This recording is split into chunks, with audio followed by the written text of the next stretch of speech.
What's up, guys? Welcome to the HTC podcast, where we fit 15 days worth of content into just an hour. I am your host, Ron, and I am joined by my co-hosts, as always, Jeffrey Louie and Thach. What's up, What's up, guys? guys? Up.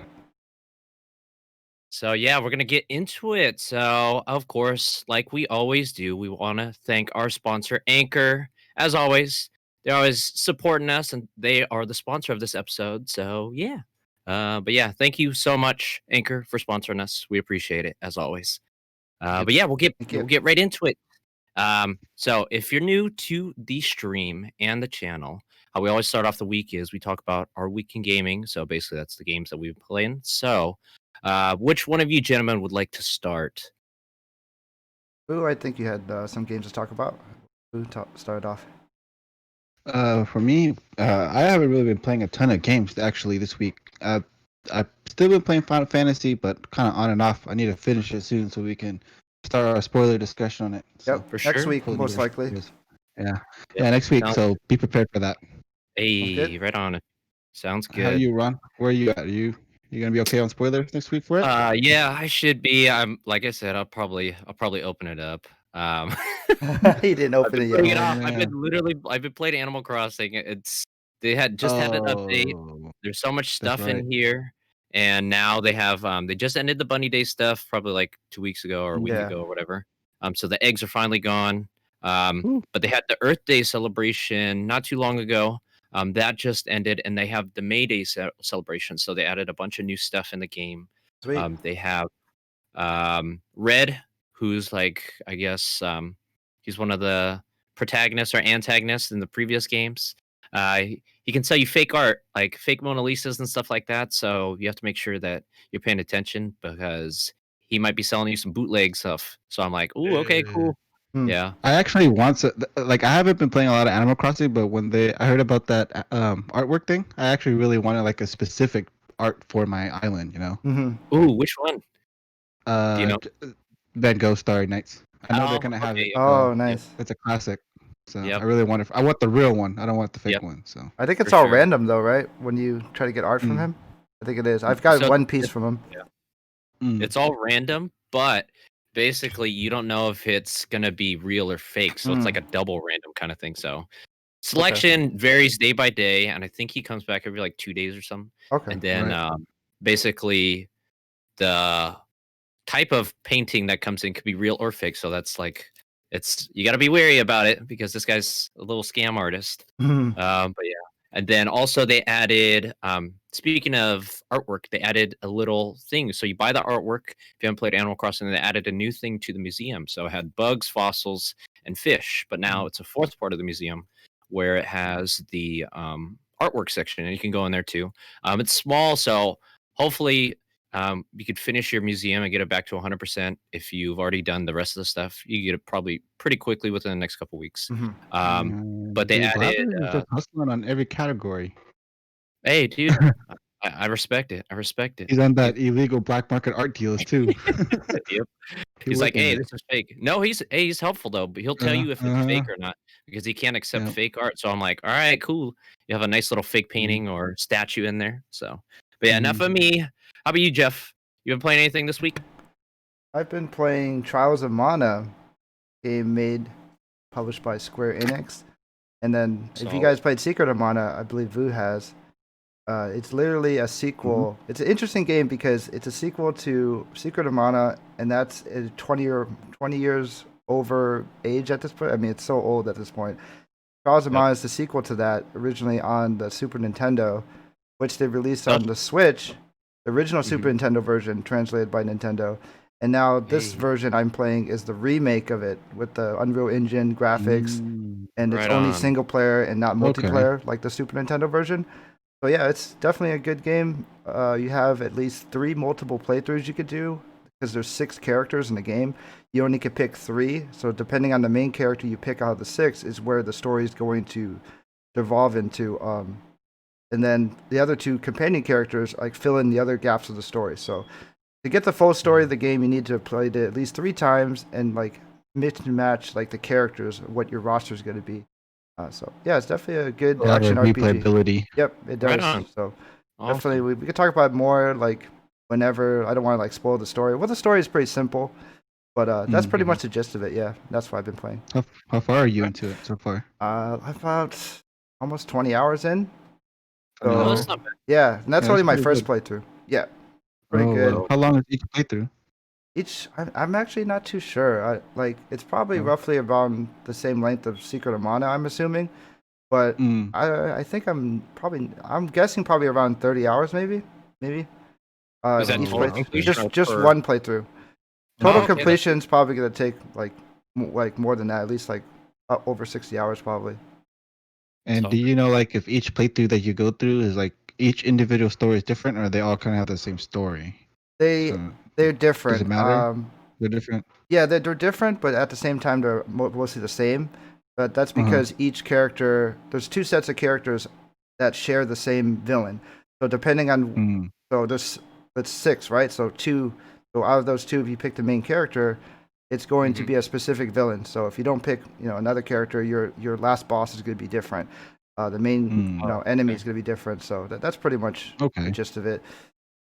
And there is a new game plus.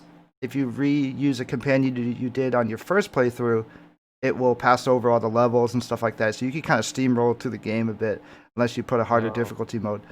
So seems cool. Dope. That's dope. Like it. Awesome. What about you, Ron? Very cool. Everything you've been playing? Just the Animal Crossing stuff. But I think that's pretty much it. I'm Oh yeah, you gonna did get into mention. Final Fantasy. Yeah, I'm gonna Did get into mention Final Animal Crossing. Fantasy this next week. I surprisingly don't have any new pickups for retro stuff. Just because all the quarantine stuff has been kind of keeping me inside more. Yep. Besides going to like the grocery store and stuff like that. But yeah. So nothing really new on that front. But there have been some new releases while we were in quarantine. That being said, it's not the Animal Crossing, Assassin's Creed Valhalla. So it's the new entry from Ubisoft that is taking the franchise to, I guess, a Viking era. So that's pretty cool. Neat. Have you guys checked that out? I haven't. I saw it. Yeah, I saw it. I see a little bit of it. Yeah, the trailer was pretty dope. It was very That was interesting. cool. I was hoping more for Asian inspired or Japanese for the next Assassin's Creed, but Dude, that'd be I've cool. been waiting. Yeah, yeah. I've been waiting. So if you guys haven't seen the trailer, it's definitely, we'll link it, or you guys can check it out on YouTube. The cool part about it was they revealed it on Twitch, which was super cool just because it's nice seeing all these companies kind of adapt to the coronavirus situation and still try to get out their materials and their upcoming announcements and stuff. So it was pretty cool to see it live on Twitch. But it was pretty cool. And then the game itself, it looks interesting. Have you guys played the last Assassin's Creed games?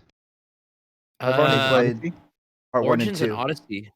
You guys played those ones? I played a little bit of both of those ones. Uh-huh.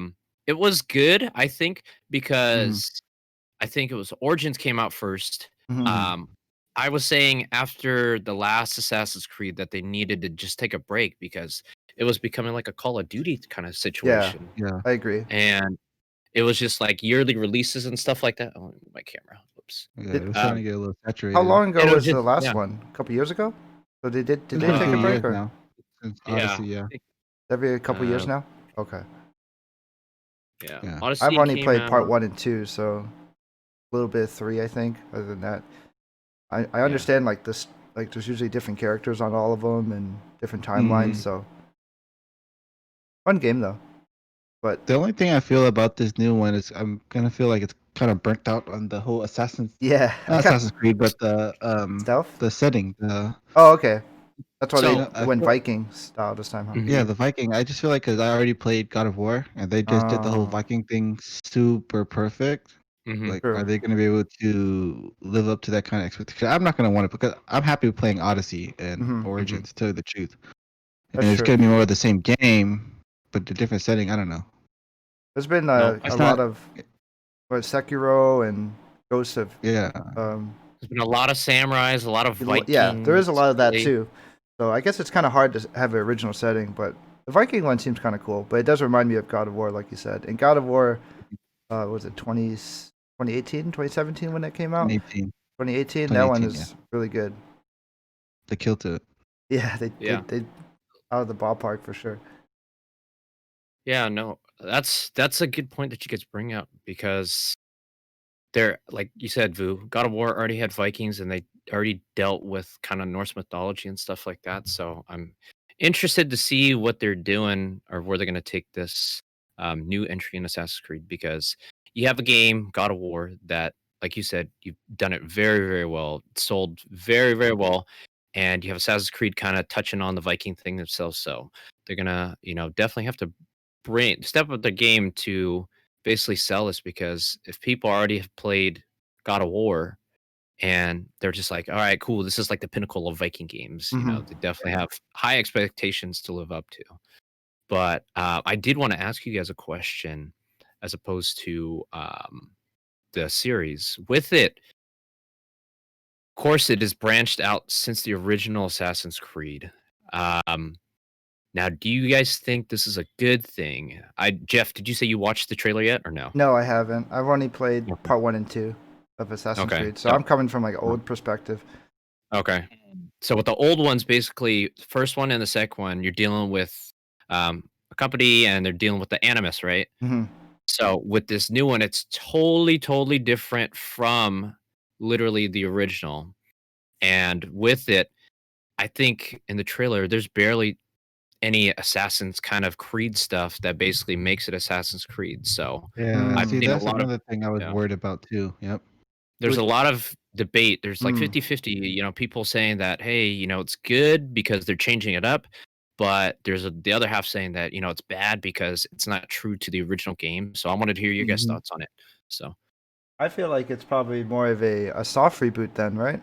They're probably trying to reboot the franchise because I don't really hear people talk about Assassin's Creed that much.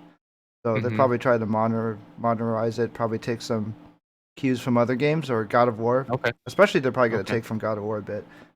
Mhm. No, that's a You good know, it going into because if you played Odyssey and Origin, it's even both those two last games didn't really feel like a classic Assassin's Creed game. You Mhm. already were kind of losing the that stealthiness already, So them going and doing Valhalla kind of makes sense, Is it still like Yep. a stealth game Uh, anymore, or is it more action oriented? To be You- honest, I you- think it's more action RPG, It's right? more action, yeah. It's Yeah. definitely more action. At least when I play Odyssey, the whole game, I rarely felt like I did anything stealthy. Like there's stealth elements, stealth abilities, but that's not the main objective anymore. Mhm. And story Yeah, like wise, the it's totally different now, huh? Yep. Mm-hmm. Yep. Okay. And it's very interesting because the last two entries, like Vu was saying, like Origins, they added more of a skill tree kind of option in there, so it made it a little bit more RPG-ish. So I was like, okay, cool. I like that they took a break and they changed it up. Personally, I'm okay with the change, with it being not sticking with the original Assassin's Creed kind of thing because with it, you have to adapt to the times, and of course, you want to make those nice callbacks to the original franchise, and pay respects to your origins. Mhm. No pun intended. But That's the origins. you definitely, you have that initial fan base that started with you from day one. You don't want to like please them, but you want to, acknowledge like saying, hey, we know that you're still out there. If you like our stuff, keep playing it. Yeah.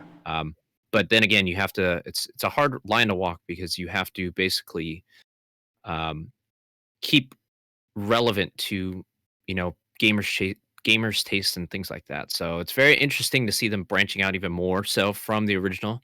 But I'm excited for it. I want to see how this goes Mhm. because this is, like I said, it's got a lot of expectations to live up to. It's got a lot of competition as far as like, hey, this is a pinnacle God of War, and what are you going to do that God of War didn't already do? So Right. hopefully they'll use that as like a good like motivator and Yeah. make a really good solid Assassin's Creed Mm. again. And I think the last game came out like 2 years ago, so it's Yeah. if they go to like every 2 years or something like that, I think I'll be okay with that, Was as long last as it's one not Unity? year. What's the Last one was Odyssey. Odyssey. Okay. Odyssey. Was there That one was multiplayer in Odyssey? Single player. Okay. I think it was single player. Yeah, Yeah, but because that my one was the one question that is: started. is the new one there going to be was multiplayer as well, or just focus on single player again? It might, because some of the originals Assassin's Creed had multiplayer in Yeah, I them. know So, Unity or something had it, right? And yeah, like that was yeah, supposed they to be did. kind of Yeah. cool, even though there was a lot of bugs I heard at the beginning. But I was kind of interested in that. I mean, nowadays it's not any secret that multiplayer games bring a lot of value to games. So there's a lot of games Mhm. that put multiplayer in when they probably shouldn't have, just to have the feature to get more sales. So I was curious if they were doing that or not. So like you said, they're probably gonna. You think there is It might, multiplayer? well, I, it I might, but it might not, because the Oh, last two okay. didn't have it either. Hmm. yeah, they said that basically Assassin's Creed Valhalla is not going to have multiplayer, Mm. but it's going to have more RPG kind of elements in here. So I'm thinking Okay. they're running more with RPG kind of elements. It sounds So like God of War then, Yeah. because God of War had some RPG Mhm. trees, Definitely. skill trees. they had skill trees in there too, right? So I was Yeah, like, okay, yeah. So it'll be very interesting. reminds me of Um, Spider-Man too. PS4 Spider-Man mhm. skill Yep. trees as well. Mm. So Yep. yeah, they're definitely going with the times there. Yeah, and I Everything's a think bit it'll of be RPG now. yeah. Mm. I think it'll be selling better on Xbox, I think, just Hmm. because since God of War is a Sony platform, not everybody has a PlayStation. Yeah. That's So true. this could be their version of the God of War, That's true. the pinnacle that they look to. They're like, oh yeah, this is the best Viking game I ever played. So that'll be cool to see that Mm. aspect. So hopefully they can capitalize on that. Yep. But yeah, So, real quick with the Assassin's Creed, if you guys get to pick a new like area or a new setting, your mhm. choice for Assassin's Creed to do, where would you guys want to go? Hmm. Go ahead, Jeff. Could it be like? Have they Mm. done like a kind of like I know like there's a cyberpunk game coming out. Have they done like a super futuristic yet? I don't think so, right? Like Oh, They haven't done a future, or super futuristic would be technically sick. it would be modern in the game yeah. though. That Technically, is a great idea, Yeah, Jeff. a super, that'd I be would cool. definitely buy that day like a one modern if they made version. that. Yeah, that would be cool. I Mm. would think Oh like a more modern man, setting. Assassin's damn. Creed 2077. Yeah, Yeah, I kind of would like hella that, play but that. still have. I know like Soccer Wars. I forgot to mention about upcoming game. They have like a Mhm. 1940s like futuristic but there's mechs in it, so something like that. Right. Kind of like it still Kind has of like a like 1940s Fallout. feel. Yeah, but it's in For the sure. future. That would be kind of cool Mm-hmm. too. Okay. Dope. Okay. Right on. Yeah, those Okay. settings are always super dope. Yeah, I think those Yeah. are really cool. You can play with a lot of different settings right there and cultures. Yeah, like that neo-futuristic Yeah, cyberpunk kind of stuff. I would is that? love to Yep. see something like That sounds that. cool. I think Damn. that's why some people are so popular. I mean, so excited for Cyberpunk, right? Because I fell in love with the setting, but I don't want to Yeah. digress from but yeah, the setting would be great. How about you, Yeah. Ron? That's What do you good. guys like for the setting? For me, I would love to see it. I've been waiting, dude. Freaking feudal Japan. I've been Hmm. waiting for China. Come on. Yeah, I would like Like that. literally, Oh I've yeah. been wanting ninjas or samurais. Yeah, Somebody, Yeah. please. Literally, I'm like, oh, dude. I've been waiting. Like, like I a know they John have Wick that. 3. Yeah. What is it? What's that Assassin's Creed called? It was, I think, on the PSP, and they ported it over. Um, Liberation, I think. was I remember that a China one was it too. Chronicles? I think. Man, they had so Or not many now. Yeah. Assassin's Creed. That's why I always kind of fell off it because I couldn't keep up with like so many different ones. Like you guys said, it's the Call of Duty effect. Like it had we got burnt out. Yeah, I think it was Chronicles, I think, if I'm not mistaken. I'm Okay. just like, but I think they what's that called? I think it was only on PSP, and that's probably why it didn't do well, just Hmm. because PSP was kind of like a dying platform. And they were Yeah, just like, that "Oh makes yeah, here, sense. let's put it on here." I'm like, "Bro, no, put it on a main one." Like, I can guarantee, since there's so many samurai games and ninja stuff, and then even like you just said, Jeff, literally like a Ninjas. neo-futuristic like Tokyo, like dude, that kind of environment is selling. Hmm. So people are. Cyberpunk I style. want to say, I don't want to generalize, but people are obsessed with kind of like Asian culture or that Yeah. kind of settings Yeah. because look at Sekiro. Sekiro won Game of the Year last Yep. year. You have Ghost Yep. of Tsushima coming out for Yeah. PS5. Yep. Literally, it's another samurai type of game. So it's just like, okay, cool. These games are doing well. So definitely after this Valhalla, if it does well, um, I'd like to see them go to Yeah. Asia. I So could that'd totally be see them cool. doing that for sure. I Yeah. mean that cyberpunk setting does remind me of like the 80s because the 80s had a lot of that like neo futuristic look. with like Blade or something, whatever, or 90s, 80s around that time. So I think Yeah. it's just like really a popular aesthetic too. It is. Awesome. Cyberpunk, Yeah. if only it was coming sooner, but I could wait. Yeah. There's so many other games. I've already been waiting for a long time. I could wait another couple months. Mhm. That game. I know for sure I'm gonna 100% play. Yeah. Oh, good. And Now we can actually talk about it together. Yeah, I'll open the probably game when you get it, 100% beat it. Yeah. No, for reals. No, I'm So super what excited few for games that all game. three of us will play together? It's okay. I I got know, Soccer yeah. Awards. I didn't open it yet either. I do the same. Yeah. Yep. Dope. Oh yeah, look at all this backlog. Oh, I should play something. That's Nah, true. Look at I'm that playing. backlog Nah. over there. But yeah, speaking of new releases, this is a good transition and a good segue. Mhm. So if you guys haven't heard, May 1st, I think it was May 1st is May 3rd. Yeah. A couple days ago, Jeff Keighley, Mr. Video games journalist, Mr. host of all big things video games. It's peak E3 kind of season where we get all the new releases and stuff like that. But unfortunately, due to the virus outbreak, a lot of these companies are basically not doing releases or not doing major announcements. Plus, E3, a lot of people have been pulling out just because of other stuff. And we talked about that in earlier podcasts. But Jeff, I don't want to say he's Lord and Savior, but he's always got something he's working on, which I do appreciate with him. Some people don't like him, but I do appreciate what he's done for the industry. But a couple days ago, he announced, I guess, his new baby that he's working on and he's spearheading. So since he said it's the first time in 20 years that he's not going to E3, Hmm. he was like, fine, Thanos, fine, I'll do it myself. He is helping co-create, I'm not too sure, a festival that's called the Summer Game Fest. So it's a 4-month video game celebration, industry-wide celebration of video games. So it starts May and it's going through August. So it's 4 months of basically new releases and basically new updates for some of these companies that decided to opt out of E3. And they're doing it, I guess, through their own accord, but it's going to be all centralized into one kind of big festival. So it's almost like South by Southwest, where you have a conglomeration of different artists, directors, and developers all coming together for one big kind of event.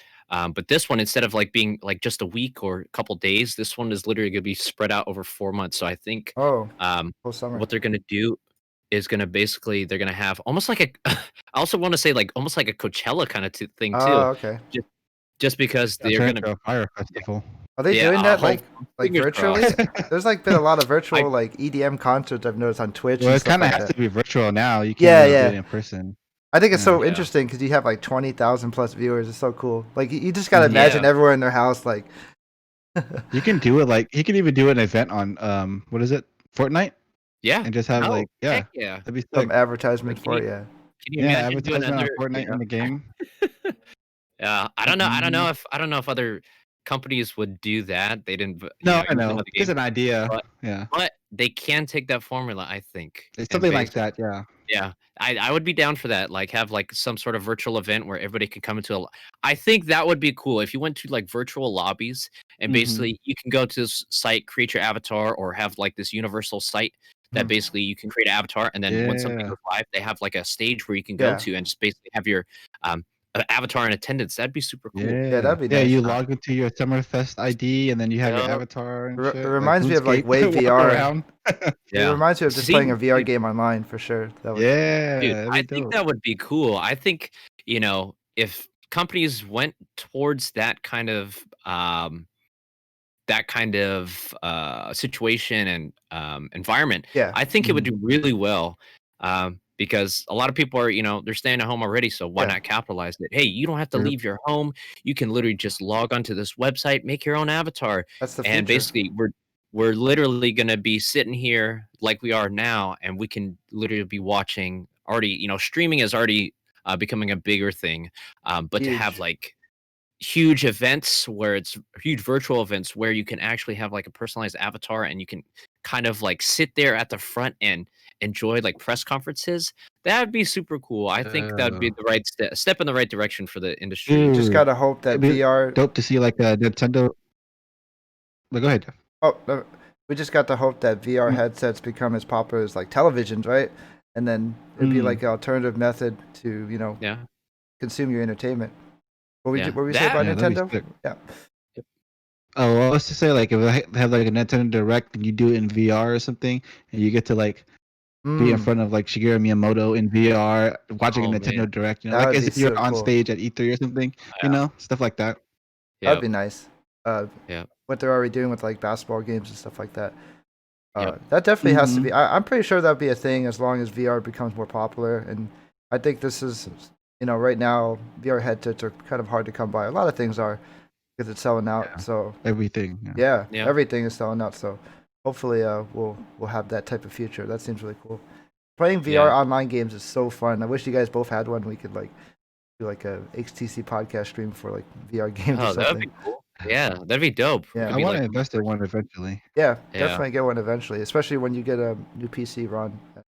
Heck We'll yeah. have to try for it out. sure. I remember me and Alan used to play VR like a lot because we were like the only ones that knew each other that had one, and we would play like a lot of free to play Mm. like online games in VR. Good fun. Right on. Okay. Oh, right on. Yeah. But yeah, so some of the people that they've had already listed for the festival, Mhm. they have it. It's funny. It's actually like Coachella, so they have lineup phase 1. So I'm like, okay, cool. What does that mean? Is that March or not March, May only? And then we're gonna get to June, July next month as we progress. But some of the people that are headlining this event so far, we have 2K Games, Mhm. Activision, Bandai Namco. Actually, here, let me see if I can share my screen. And Namco, the anime games. Let's go. Yeah, let's see that. Oh, there we There we go. go. I We could can full go screen to it. yeah, A full screen. yeah. Look view. at that. We have all these people headlining, so I'm like, dope. Nice. You Those have are all big the names. best ones too. Yeah, Yeah. you have big names. Unfortunately, no Nintendo yet, but I'll Ugh. take this lineup. We got CD Projekt Red, probably gonna get Uh. some more. Cyberpunk news, EA. They already talked about what Battlefield 3, I think they're working on or something like that. Private Division, I forget what game did they make? I'm not sure what. I forget. I'm I interested know in the Steam. company- What are they gonna announce? Did they make games? Steam? Yeah, They're gonna announce they make Half-Life 3. Yeah. Yeah. Yeah, are they gonna announce Half-Life 3 over the festival kind of thing? That'd be Maybe. sick. So, man, That'd be can you nice. imagine That would steal the dude? show. If they did that, that would really implement like this whole idea as a real serious thing. If Half-Life 3, the one game, that game gets announced on there. Exactly. Yeah. E3 No. would officially be dead. Dude, can you imagine if they did use this and they announced Half-Life 3, Left 4 Dead 3, Oh Portal my 3, god. dude, just all Oh, the threes. Like, God. oh yeah, we can Team count. Fortress by the way. 3 Game even. over. Like TF3, yeah, dude. Yeah. The threes. We Game could count to over. 3. They can market it so well. Guess what? We could count to 3. And they announce all those sequels. Yeah. Dota 3 or whatever. I don't know. Everything. That would be so Oh, that'd be crazy. cool. Even if they're Right on. trolling, just saying they're in development, but we'll see you in 10 Yeah. years. Yeah. Yeah. Just to put all the threes up and then just boom, boom, boom, boom. Coming soon, Oh my 2030. God. Yeah. You could always just do that now in development, and that'll get people hyped. Like, Oh my literally, like, God. all right, cool. They're working That'd be on perfect. Even if they Steam said stock they'd come out prices would go through the 2030. roof. Yeah, they would get so Bro. much publicity for it. And it Yeah. would, like, the Summer Games thing would get so much spotlight. it. Hell yeah. No, I'm super. That's why I'm like super excited for it, because I know Jeff Keighley with the Game Awards. He already hosts that. That's his main baby, and I'm like, all right, cool. He's done a good job the last couple of years, and I'm like, Definitely. I do appreciate it, and he's trying to basically get video games more into the spotlight, which that's why I super appreciate Jeff Keighley, just because he's doing a lot for the industry, and I'm like, man, hopefully one day I can do that as well. So, Yep. Mhm. but yeah, no, it's just definitely exciting to see this kind of stuff, because with all the things going on, like I said, these companies have to adapt, and with it, I think this is the right way to go about it. So that's super cool. Definitely. Yep. It's Yeah, the but only yeah, way to go, He too. tried to pitch this idea to E3, and they weren't down for it. Wasn't that like one of the things? I Yeah. think so, That he- or they were trying to talk about, like, hey, they were going for more instead of video games focused on, Mhm. they were going more for influencers and streamers and people like that. And Yeah. they're looking at the profits more than the actual industry themselves because Yep. um, with these festivals, this is kind of like uh, the place for developers to show off their hard work and shine. And Mhm. that's why I love going to E3 just because you get an inside look on what the developers are talking about, and a lot of these people are passionate about the stuff that they like, and that's the cool thing because you see that kind of like excitement when they're talking about it in interviews, and that's what I love more than the games themselves. Like I like hearing about people talking about their passions and stuff like that. And when I went to E3 a couple years ago, like literally that was the one thing I wanted to do. Like I didn't care about playing the demos. Like yeah, that's cool, but I wanted to sit down and talk with the people that made them. So Yeah. I talked to the people since I'm a big Jurassic Park fan.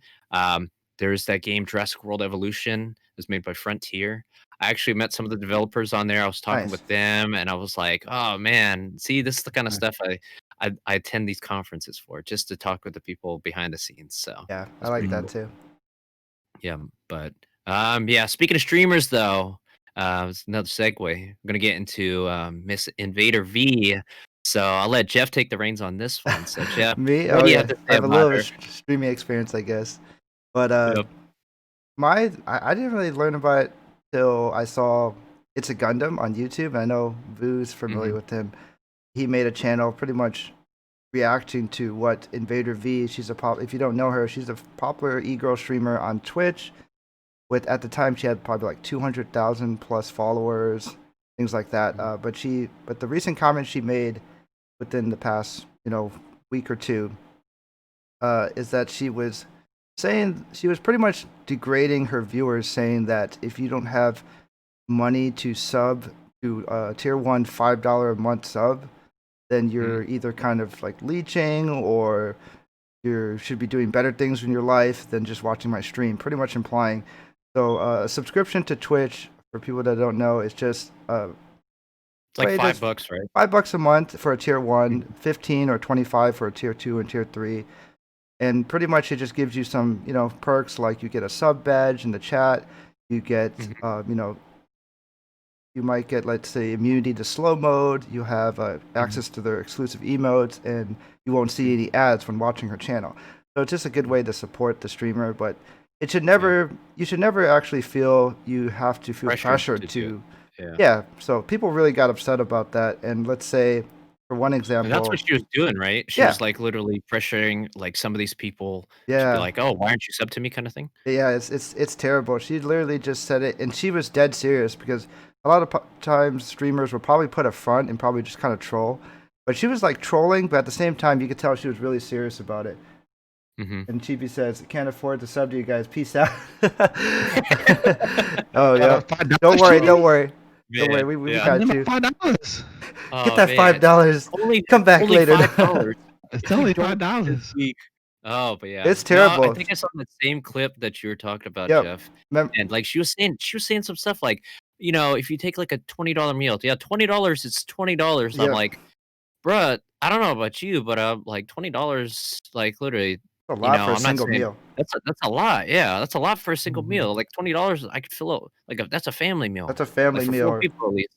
And she's like, "Oh yeah, just for eat." I'm like, "Bruh, no, that's crazy." But yeah, no, you were saying about her like, just being tone deaf, and that was just the crazy part. So yeah, I totally agree with you. She's definitely is like shielded in this wall of entitlement, because people were saying they were killing her on Twitter, very much saying that she does come from a wealthy family, and then obviously the way she is making money on there, she's not appreciating it, because she still is getting thousands and thousands of dollars from her viewers, and then that's a lot better than a lot of people right now who don't have a job and can't make ends meet. So she just never had that feeling of not being able to just have your next meal type of thing. So yeah, she hasn't eaten the struggle sandwich. exactly. Basically. And that's just on.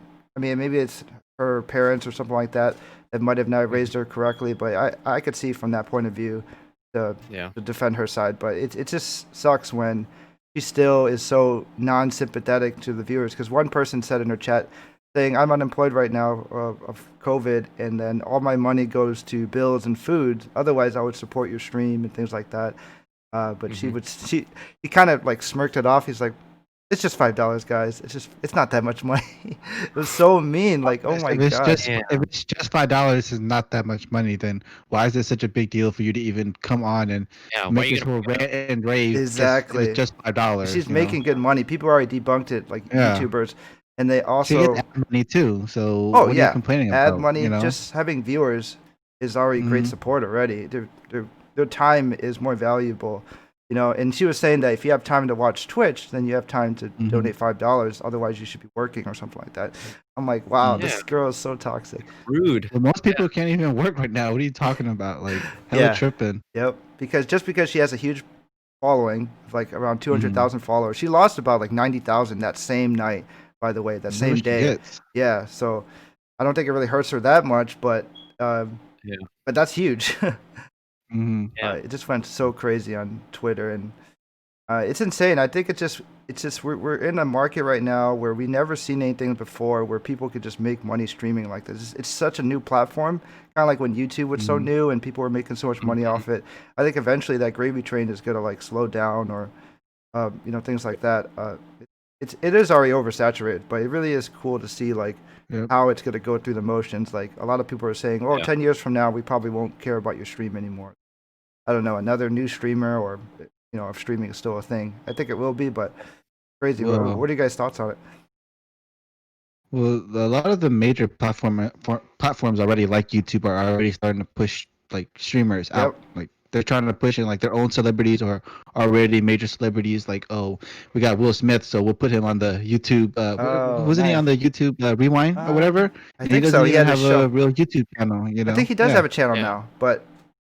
Yeah, he does now, but at the time, like he wasn't big on YouTube. But they bought him. Why would you put him on the YouTube Rewind when you should put like PewDiePie or whatever big YouTuber is? Like other YouTuber channels. Already strange. Yeah, it's feeling like they're. Why are you gonna promote a celebrity? Yeah. I mean, we looked at Ninja getting bought out by Microsoft, going to Mixer, and then we have let's say Disguised Toast. He was a top earner on Twitch, got bought out to Facebook and things like that. So, yeah, and it's one of those things where these companies are recognizing these potentials with these people, and they're using them as influencers, of course, to basically help push their platform to the next level, whether it be their own version of Twitch. You have Facebook Live gaming or whatever it is. And I think to talk about what you brought up, Vu, about Will Smith. I think YouTube is seeing, there's just so many different people that are basically on YouTube now that it's kind of segmented in like 100,000 pieces, right? But you take somebody like Will Smith, his stature and his nature, and basically he's already well established, outside of YouTube. So you take him, you drop him into basically the YouTube kind of algorithm, and basically you'll have people flock where they're kind of almost generating more viewership and trying to bring in new people. So that's how I see it. Yeah. They're trying to bring in more people, like people that don't that are not kind of like, I don't want to say tech savvy, but people that usually don't use YouTube maybe, but they're fans of Will Smith. They watch his movies, things like that. They're like, oh, he's on this thing called YouTube. Oh, here, let me, that's one new subscriber, potentially one new viewer. And to talk about what Jeff said. So about the streaming platforms, how it's becoming saturated and stuff like that, but it's still in its infancy. I remember when YouTube used to pay I think it was like $1 per view, and that's how people came up. But then over time, they saw that dollar shrink to like 50 cents, 25 cents.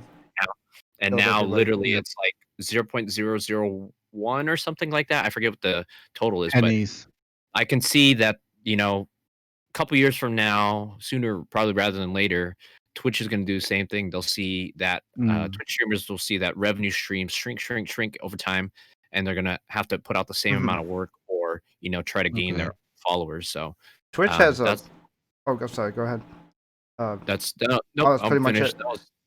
Yeah, I mean, I agree with you. With they're just bringing, people with big following. I think it's because the movie industry and YouTube or television companies and YouTube is pretty much, it's all blurred now, because a lot of people that worked in the television industry exclusively are now YouTubers and vice versa.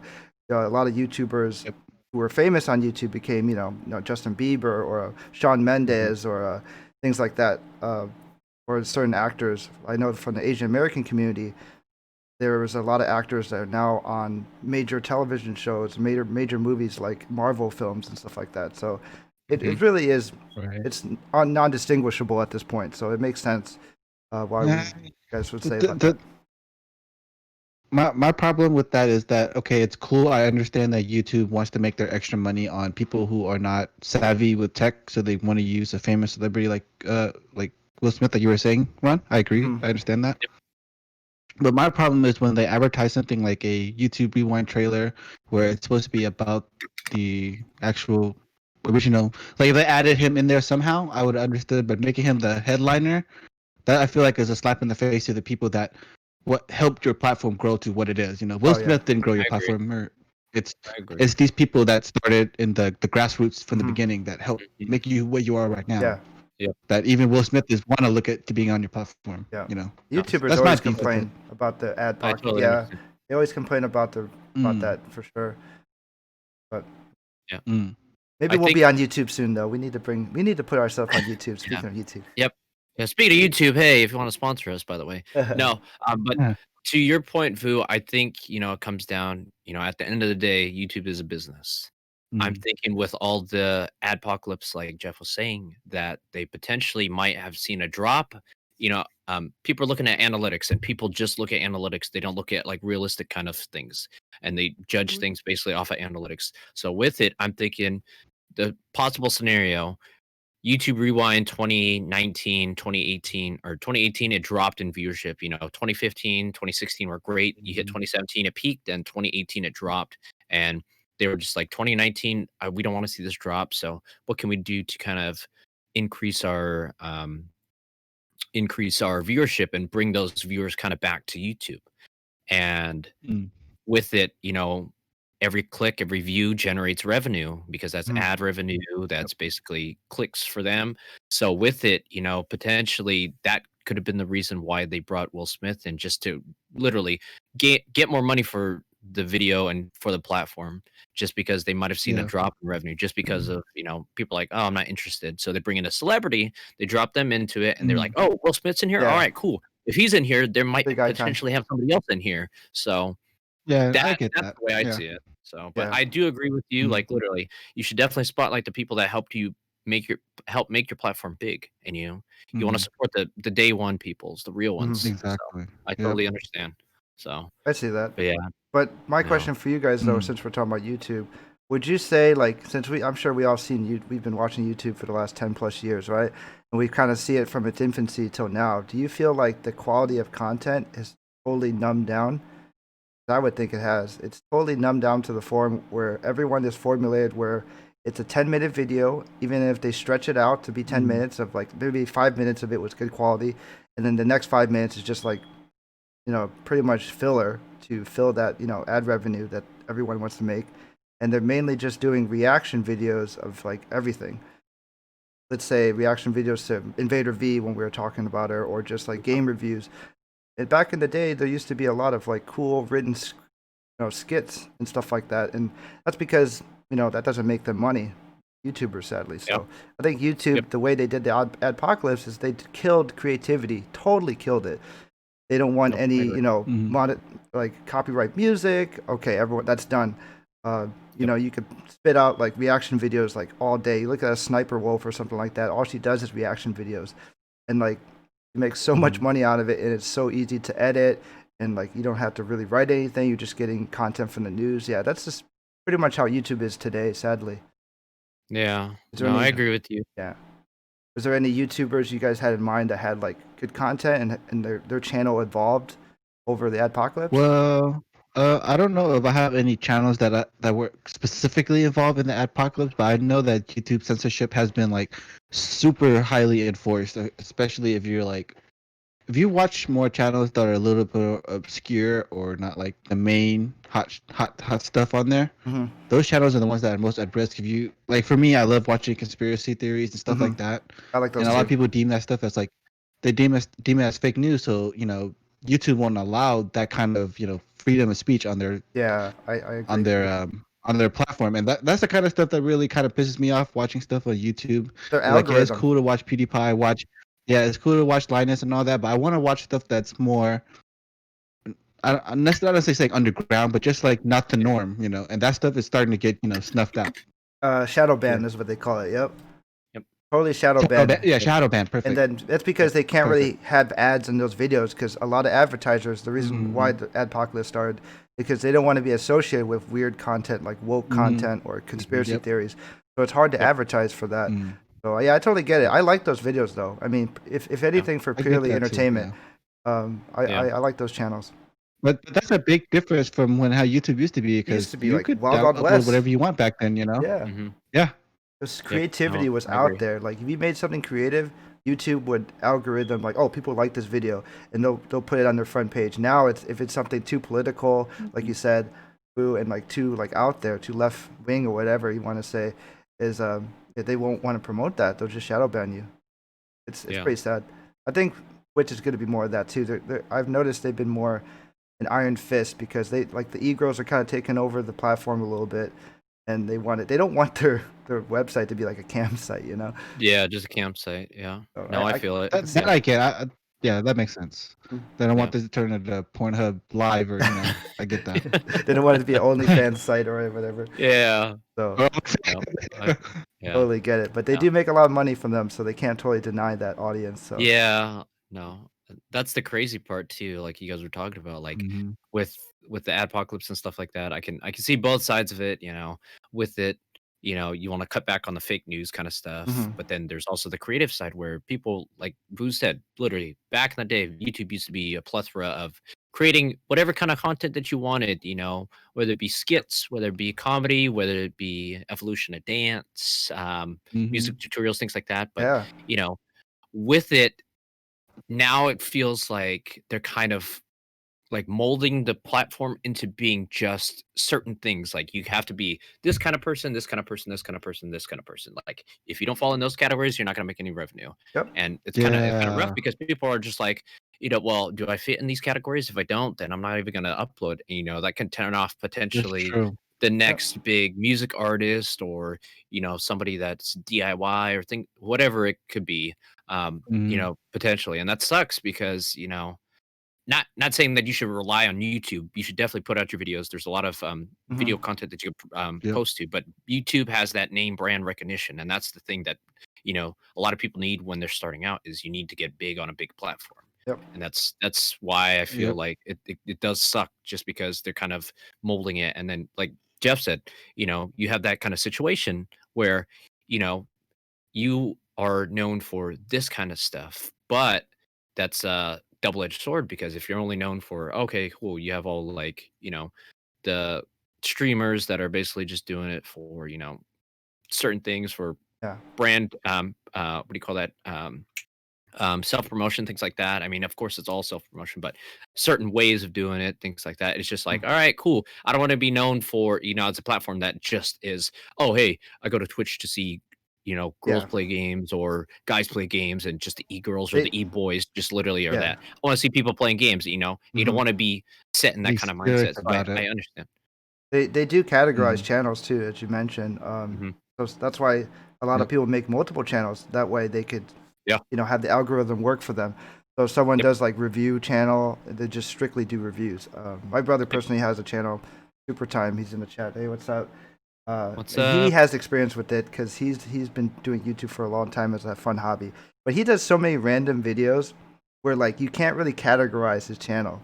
So I think they just basically you don't want to do like one channel for one video and then another channel for another video kind of thing. Yeah, I totally feel it. They mainly call him a cover channel for songs. Exactly, but they don't know how to advertise you. Like that's why his channel wouldn't get on the algorithm, because it's not focused for them. So if it was something like specific, that's the thing that you guys are talking about. Like that category has to be very specific. Has to be very specific. You want. To get any kind of what do you call that? Kind of endorsement, sponsored ads. You have to be known for everything. Something basically, like one big thing kind of thing, and you have to be focused, and literally you have to be like, okay, cool, I'm known for one thing and one thing only. Oh, hey, if I'm YouTube, I'm the like Linus Tech. I'm the tech guy Oh, that yeah. kind of reviews everything. Easily, his ads are all going to be about VPN services or tech Mhm. stores. Yeah. Tech and stuff. Yeah. Yep. Some Easy. that True, caters to true. their audience kind of thing, That's why which you is see definitely People love good. to do anime ads. Yeah, yeah. Hey, speaking of that, you could get a Crunchyroll premium membership for. I'm just Yeah. kidding. I mean, Crunchyroll hit us up. Is That'd be that awesome. exactly? Yep. That's why we're trying to be so focused in this podcast to just be gaming and Heck yeah. anime, not too broad. Give it- We'll branch nerd. out a little bit and involve, but we want to keep it like nerd culture stuff. So Mhm. advertisers like Nintendo can hit us up, or a Crunchyroll, Yep. or Funimation, things like that, Yeah. because we talk about anime and everything nerdy That'd pretty be much. super dope. Yeah, Yeah, so like perfect. that, Microsoft, Sony, all those big people like, hey, if you want to sponsor us, we're a gaming podcast. First and foremost kind of thing. Yep. But yeah, I suppose speaking of gaming, literally we'll transition to our last segment. Last of Us. Last of Us And 2. all those leaks. Last of Us. This is gonna be juicy. Man, that's crazy. Yeah, if Juicy. you guys Juicy. haven't heard, there's been some drama happening in the video game world. So basically, what they've been saying is there's a big part of Last of Us. It's like a beta build or an old build. Last of Us Part 2. It was postponed indefinitely, probably a month ago, just due to the coronavirus outbreak and stuff like that. So we didn't have a release date. But there's been stuff going around on Twitter, leaked footage, and it's very long. I think it's like a couple hours, I believe, of just beta builds that somebody leaked out, and people were um, suspecting it was a Naughty Dog employee or a Sony employee, a disgruntled employee that basically was like, "Oh yeah, no, I don't, that Oh, they doesn't." got too much crunch on them. That's why. Yeah, of course, there's a lot of whenever, stuff. like Naughty Dog, like put a lot of crunch on them. So Yeah. I think Crunch there could work. have been a reason too. And that's one of the topics that was brought up was because we had a disgruntled employee that basically some of the rumors were saying that Naughty Dog was holding back a paycheck to basically from this person that leaked all this out. They were like, "Hey, we're not going to pay you until you finish that." And the companies in California, that's illegal. You can't do that kind of stuff. Yeah. And I just, in general, that's not the right thing to do. Withholding a paycheck from somebody that worked these hours, and that was one of the big things why they were suspecting a leak. It was a disgruntled employee that was, under pressure of crunch. And crunch, if you guys don't know what that is, that's basically where you have like 8 to 10 weeks of like 60 to 80-hour work weeks every week, where basically you're just working and grinding to the bone to basically get this project done. And it's crazy. It is definitely unhealthy. And there have been couple companies that have already got exposed in the past, but Naughty Dog, this is one of their big things that it's the first time, and they're known for things such as Crash Bandicoot, Uncharted, and Last of Us, of course. But to see it basically on this from this studio and this publisher publisher, like literally, these guys, like, it's so crazy, it just goes to show that not even the top names in the video game industry are invulnerable to this kind of sort of bad publicity, I guess, and this sort of kind of work ethic kind of thing. But Yeah. that's the pretty crazy part. And I know we were talking about it a couple days ago, but it was one of those things where you know do we is it justified? Is it is it bad? You sign these things called non-disclosure agreements where you can't talk about this kind of stuff. Yeah. But then again, if somebody's withholding a paycheck from you, like It's an employer, terrible. Yeah. it's one of those things where it definitely, I wouldn't want to be either party, just because if you're the person that leaked it, That's the gaming industry. that is literally, that's blacklisted for the rest of your video game career. You're probably not going to be working in the video Right. game industry at all. But then Toxic. again, it's very toxic. But also you have the publisher where it's getting, you're getting bad PR just because you're like, people are finding out about some of these skeletons in your closet, and you're just like, oh, whoa, I'm trying to kind of like damage control kind of stuff. Yeah. And one of those things that they were saying that I think a couple news reporters, sites report on it, saying that it wasn't a Naughty Dog or a Sony employee. And so I'm like, well, It's a how PR did this nightmare. happen? PR Yeah. recovery nightmare. Exactly. Being hacked is honestly, if it was a hacked account, that'd be even worse, to tell you the truth, than having somebody that in your inner working did this to you. Yeah. I think that would be unbelievable, and people aren't. I don't think they're gonna take that as like a real Mm. kind of thing. But yeah, what are you guys' thoughts about it? Like, I know I've been talking for a while. Last Go of Us ahead. 2. Yeah. Well, Go ahead, Mo. yeah, go ahead, Jeff. You go ahead. Like, does this deter you from buying it if you've seen the Oh, video for me- clips, or what do you think about just the whole For me, situation it in general? totally deters me from buying it. And I'm such a Naughty Dog fanboy. Like, I love the Uncharted series. I played like all of them pretty much, and I played the PSP one as well. And Oh, wow. I just mainly fell in love with them in that series. I know they did like Crash Bandicoot and stuff like that, but Mhm. I number one fan with them for like throughout this last 10 years. They've been making Uncharted and things like that. But after hearing this, and even though it's rumors, we can't really confirm everything's true, but it seems like it is at this point. When you have footage that's like an hour and a half of cutscenes leaked, you have looks like would be the like review build, because the game is coming out on June 19th, so the game is practically done. So it's not far fetched that it's coming out around this time. If they got an early reviewers build of the game and leaked out a bunch of the storyline, and from what I heard. Since you covered more of like the toxic work environment, the reason being is because a lot of the story, and Troy Baker has said himself in an interview that the game's story is very polarizing, and it's going to offend a lot of people who are not open-minded to this type of story, because now we are dealing with villains who are mainly men. So it's kind of an attack on men in a way. In that sense, it's an attack on religion as well, because they're mainly Christians. So spoiler alert, bit of spoiler alert. This is their background, the villains. And also they're supposedly a phobic, so they against like the alphabet community as well. So the game is trying to portray like all these people are bad, and then obviously the main character is going to be Ellie. She's a female, so it's more of like a left wing storyline where a lot of people might get offended if you don't have an open mind with it. And it's definitely going to, like, a lot of people don't want to spend $60 or however much money you're going to spend and feel like they're being attacked. And the majority of the gaming industry, let's face it, is like a bunch of men. If you're attacking all men and stuff like that, it's an ugly situation if that's true, because that's what's leaked in the story right now. Okay. I get that. They about you, could have done a better. I think like with what you're saying about, at least with the story wise, they could have done a better job. Like I don't mind having like certain LGBT topics or whatever is in the game, but I don't want that to be like the main like idea of the game. Like the main idea of the game originally in the original Last of Us was about a man and a woman surviving together in post-apocalyptic. There was no like sexuality, no kind of racial, no any of that stuff. No a little bit when they revealed Ellie, but not that much. Tasteful. Not that much tastefully. That's what I'm saying. Like they could have done it like in little, tastefully spots like that, and 100%. maybe they're pushing the envelope a little too hard, a little too fast right now. Exactly. I feel it. They're definitely trying way too hard to really get an emotion out of you, because like you said, the original one had such an impact, but it was such a human impact that anyone could relate to. It wasn't something that's picking a side. Anyone who would try to protect their loved one, even though not even blood related, it's a little bit spoiler about what happens in Last of Us. But that's something that's so universal. That's what's so beautiful about the storyline, part one.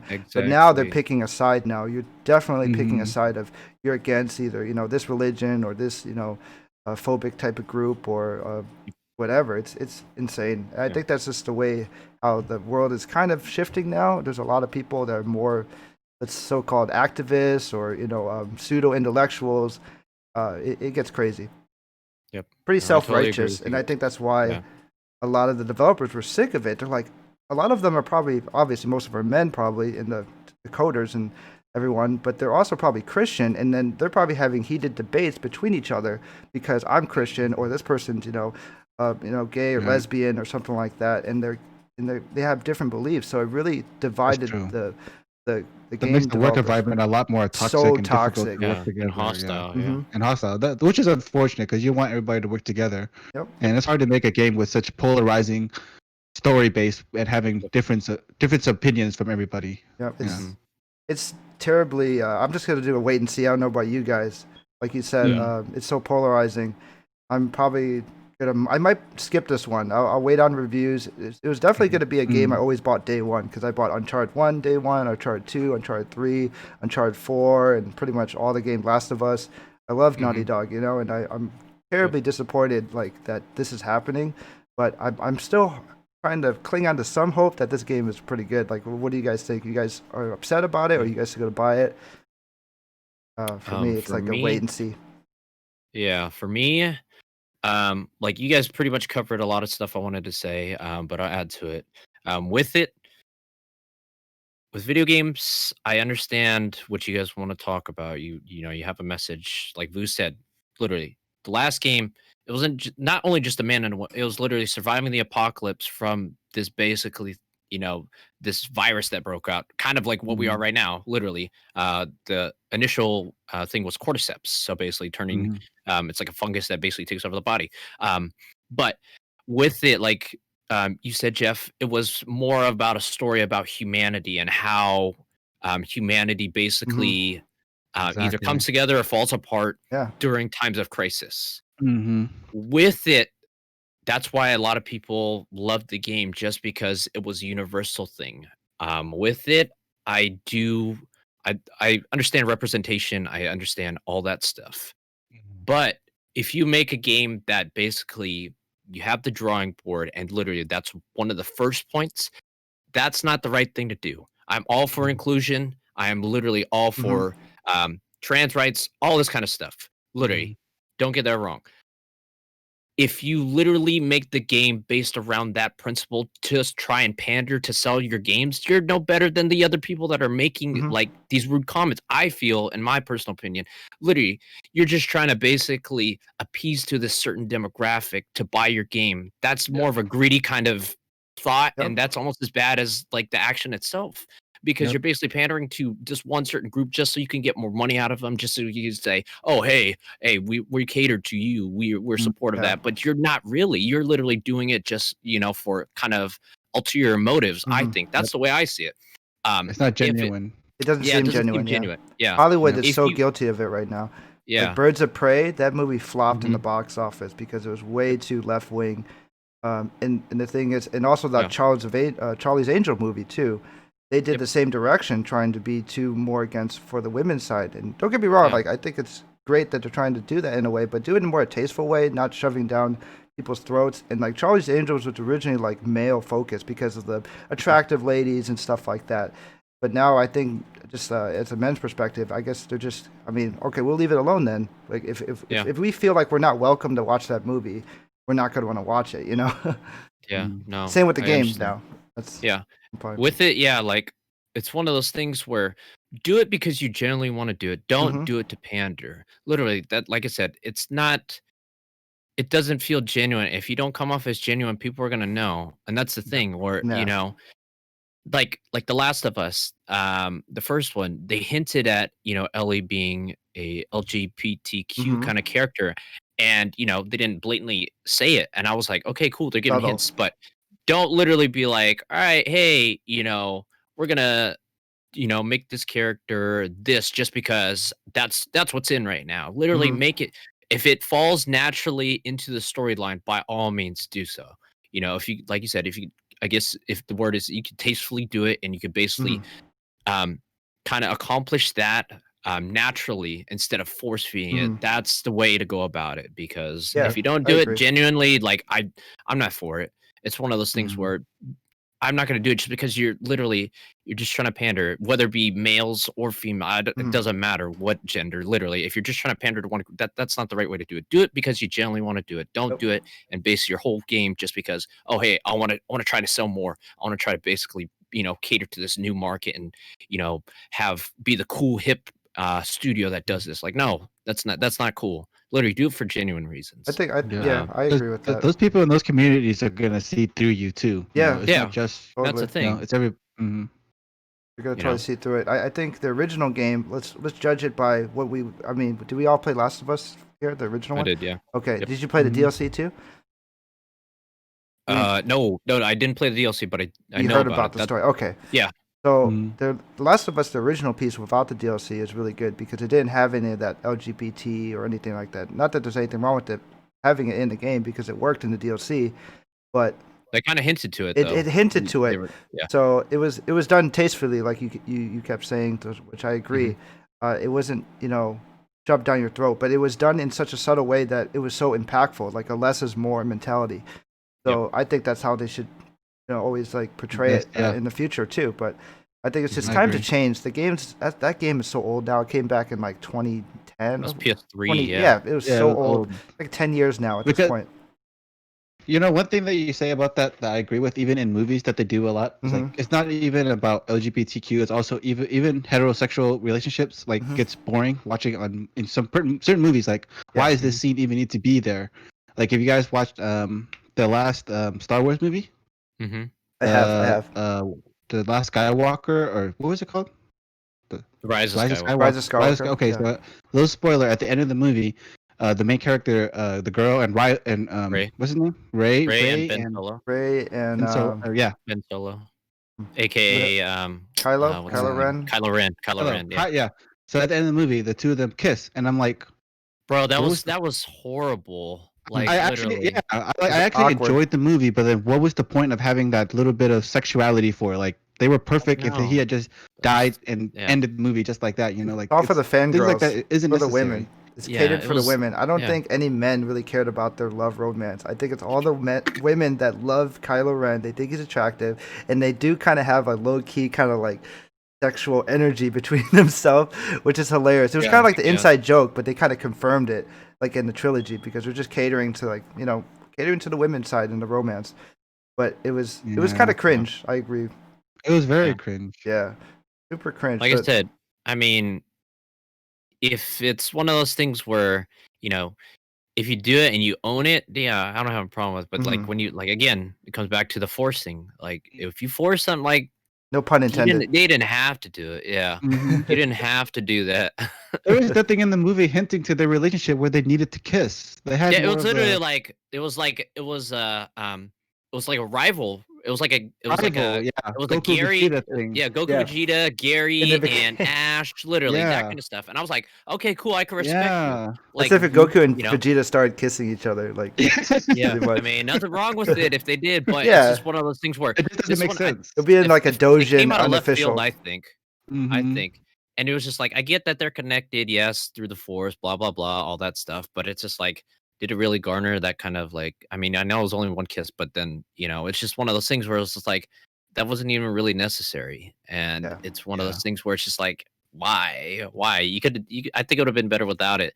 Like you could have been like, cry a little bit, but like I respected you as a rival, Mhm. thank you, blah blah blah, and then ends up dead. Like, all right, cool, but yeah. It's just one of those things, but yeah. I think so, Yep. I agree with that. I Good. think we Yeah. exhausted that topic though from Last of Us, Yeah. and it went to the movies. Yep. But I think it was Yeah. really good discussion though. It's just That's- more examples, because I There's didn't so want to many. people feel like we're trying to single anybody out. I Yeah. wanted to throw different examples of why I feel like Yep. that Yeah, I kind don't of want to thing just doesn't. exactly. Mhm. We're making examples of the movie industry too, because Yeah. they're more Mhm. They're exposed to it. they're- Yeah. exactly. But it's now yeah. going into the gaming industry, which they're like I always like to say, it's kind of blurred now. Gaming and video games are very Mhm. much alike. I mean, Yeah. video games and movies. I mean, so it's crazy how it's just kind of infecting one of another. Yeah. How they make games, how they make movies, and things like that. Yeah, But and I, like I said, hope Last of Us 2 will give it a final thought. I'm sure one of us are gonna play it eventually, I'll play it. yeah, and we'll give I it a still am gonna fair play it, shake. Yeah. We'll give it Yeah. a fair shake then. But yeah. It's just one of those things where I'm all about the inclusion and stuff like that. Do it for the right reasons. Do it for the genuine reasons. Don't do it just because it's the hip thing to do. That's the one Oh. thing that I'm like, yeah. So, we'll see when it's out. but yeah, Because it's too We'll late see to when make any it's out. changes now. It's Exactly. coming out So- June 19th, Last of Us 2. Yep. I'm June hoping, I 19th. pray it's like pretty good. Yeah. But it has a But, lot to live up to and a lot of hype to live up to. And I'm guessing that crunch time, that's the reason why they're crunching, because they want to make this game good. I understand like they're passionate about the project and respect Mhm. that. I hope it works out. Yeah, for sure. But yeah. Anything to add, Vu? No, I think I got my mind off on that pretty well. I think we there, all had so a good I'm input. good. Yeah, that was good. Right Oh, on. yeah. All right. So I think that'll wrap it up for us this week. Thank you, gentlemen, so much. We appreciate you. Chat, we appreciate you. Thanks so much for tuning in. But yeah, we can, tell us, you can find us here every Sunday. We're streaming at 9 p.m. Pacific time. So if you definitely want to watch us live, join us every Sunday. We're pretty consistent about that, 9 o'clock. But yeah, you can follow these guys. Jeff, what's your at? at 350Z time on all my socials and on Twitch. Right on, awesome. And then Vu. You can find me everywhere at Rolla_F. Right on, awesome. good. And as for me, you can find me at all the same at Ron Kauanoe, Kauanoe, Instagram, Twitter, Facebook, LinkedIn. Yeah, if you guys want to connect that LinkedIn. way and offer a job, that's cool with me too. Yeah. Professional. But yeah, we appreciate, of course, Anchor. Thanks for sponsoring us again this week. And of course, like I said, one more time, literally, we appreciate you guys and you listeners that are listening to us, whether it be live or Spotify, Apple Podcasts, Google Podcasts. And if you want to find us, it is super easy because if you have a smart home device, you can say, hey, okay, Google, or hey, Siri, play the Hyperbolic Time Chamber podcast, and literally it'll play it for you. Oh, just like Corona, it's contactless, it's touchless. You can do it that way. So it's pretty Yeah, cool. for sure. Indeed. But yeah, join us next week. We'll be talking about some more video game stuff, some anime stuff. But yeah, until next time, thank you so much. Peace. Peace out. Shout out to Super Time, GB Snowblood in the chat. Appreciate all you guys. Out.